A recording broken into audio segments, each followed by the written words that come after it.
advantages on them still. Like, they have more options for objectives. If they wanted, I guess they don't have a medallion carrier. Well, it could be the Tusk, but it looks like he's deciding to go for a mech instead. But if he had gone for medallion, the option would have been available for them to go for the Roshan. And then you open up the map a lot. But they do have a mech now on XC. And I think that does mean that you can get into fights. Like, there's a BKB on your Queen of Pain. Your Ember Spirit has 1,700 gold, but whatever he's going to decide to go for probably won't be in time. So it might actually just be go time here. eHome, are they building a mech at all? They're not, right? No, they already have one on ROTK, that's right. The Clockworks.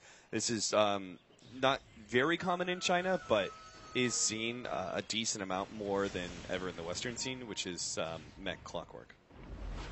Blade Mail is really popular for us, but Blade Mail wouldn't do too much, I think, against Edek's lineup. Especially if you see that Queen of Pain have a BKB, and the Ember Spirit isn't trapped in with you at all, so he can just avoid hitting you. The really hard part about Clockwork mech is that the mana cost increase to 225 just kills it his is half your pull. You would Yeah. need a stick charge. You need magic wand charges for sure. Yeah, you really do. But it also means that you have to go regular boots on Clockwork, which I feel is very inefficient mana-wise, because tread switching, I think, is the most important aspect of Clockwork in the early game when it comes to saving its mana. So he has to go regular boots because he's going to go Arcanes later. Oh, they're pinging like crazy on RTK. He's silenced. Oh, does that save him? RTK is actually bottling up. The Orchid is not going to be enough burn damage by itself. And now they actually let it be able to go for Garter on the right-hand side. They already Orchided him up, get the kill. The rest of CDEC trying to form a response. Ice Shards is not there in time, but they do jump on Alanum with Aggressive. Now they manage to get the ensnared. Chains is the response. Alanum dropping lower and lower, and there goes the Shiki ultimate. On to 3. DDC falls, and YJ with the BKB is not going to be enough to deal with this. CTY now comes in. He's got enough mana to get out. And TP away, but that was still a disaster fight for eHome, trying to save the Clockwork there and still force the fight. I mean, they just easily could have Song of Siren and walked away, but they really tried to force the fight onto a pickoff on Garter, and just turned worse and worse as time went on. CDEC, now thanks to that one, are going to be able to go for Roche. CTY actually could have almost killed Aggressive, but Aggressive, it was just, he Sleight of Fist, and while he sees the storm balling in from max distance away, gets his Fire Remnant off, and just fantastic fight by CDEC. I think you were completely right in your assessment. eHome should have disengaged as soon as they saw what CDEC had. Like, they had a BKB on the Queen of Pain. They were on the Hill of Death, too. This is the Queen of Pain ultimate Hill of Death. Yeah. Like, you never want to fight in that small coned area. They still have a rather large Ancient stack that the Gyrocopter has yet to take. BKB is coming up for our Storm Spirit. The one survivor of that team fight is going to be able to have some item progression. BKB already complete for the Gyrocopter, though this also slows down his farm progression, right? When he goes for an early BKB like this. Relatively early, I guess. I think it's still necessary, though. Yeah. As weird as it sounds, your team's in a position where if you get a BKB, your late game isn't as great, but if you don't, you get bursted down by pretty much everything. Like, one Earthshaker Fissure into Lina ultimate takes him down to about 1/3 of his HP. Yeah. And then you just get Queen of Pain ulted every single time after that. So, yeah, he doesn't decide to go for the Manta. He goes for a BKB. I like that. As I was saying, I don't think the Manta's going to do much for him, right? You've got so many counters on the side of eHome for him. They've got an Orchid. You can just wait, right? And even if you initiate in, there's not a whole lot that the Ember can do to survive. So, I think going for this was the better choice. On the flip side, CTY, in a rare occurrence, has decided to go for BKB after the Orchid, so eHome are definitely more committed to the mid-game than CDEC are.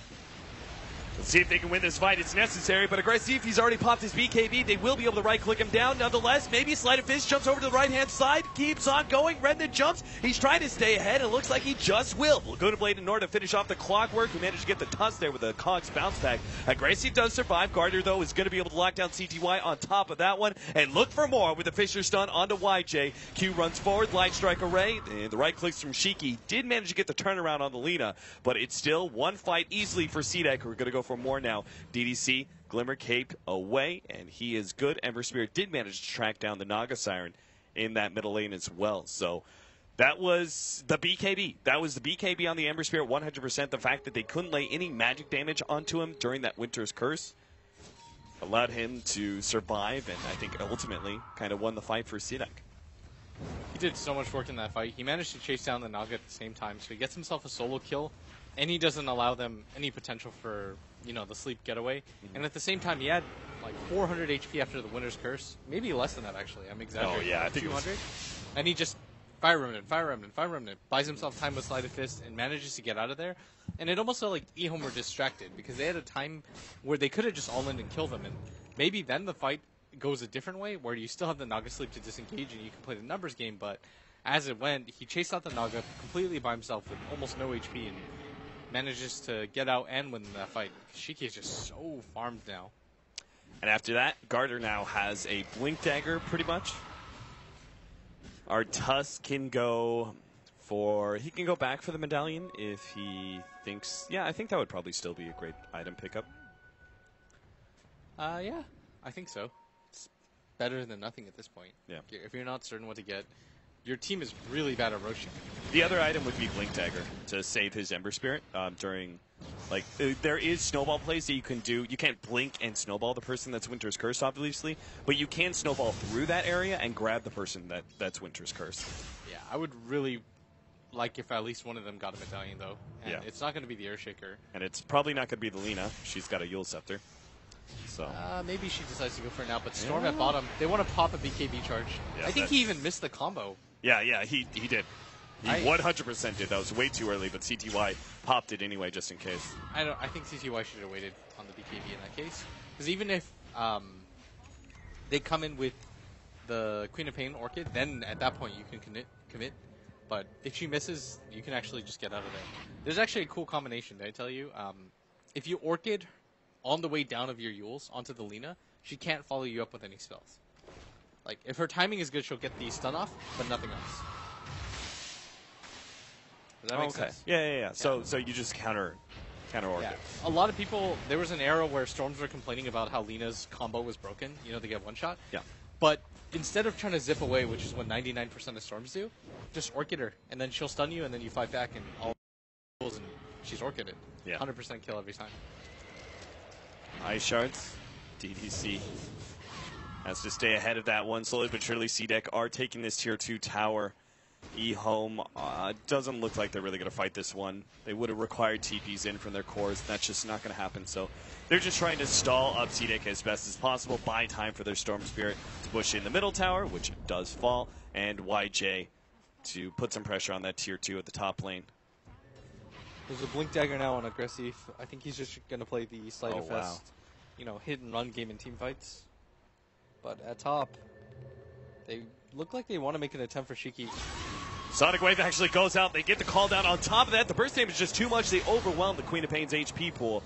And now YJ playing a very safe route here. Pops the BKB with the TP out. Yeah, that was incredibly safe, but I think the Lina might have actually been able to get in vision. And if she gets the Yule Scepter off, there's a Blink Dagger on the Earthshaker.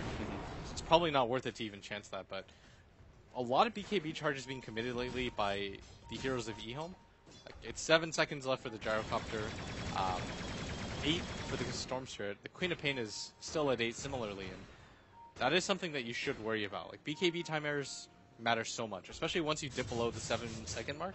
Like, 6 and 5 second BKBs don't really feel like they make a game-changing performance. Because you almost have to commit the first 1 or 2 seconds just getting in position and making sure you're not dead. Right. YJ's going to start going for the butterfly. Still, though, do you agree with butterfly in this instance? I'm just not sure if there's enough direct right-click.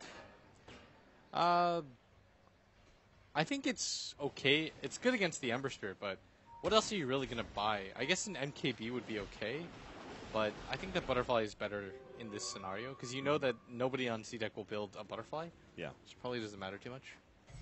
And it's hard for anybody on C-Deck to build an MKB at the same time. Like, if you're aggressive, you want to be building, Daedalus? If you're the Queen of Pain, getting something like Assault Crust is pretty necessary in games like this. So you just start making that, start going for the late game on the Queen of Pain and trying to perform that secondary carry position. Yeah, if you notice right now, she's grabbing the plate mail on herself. This is a really common build that we see lately. Especially when you have an Orchid, then you're actually a physical damage-dealing monster.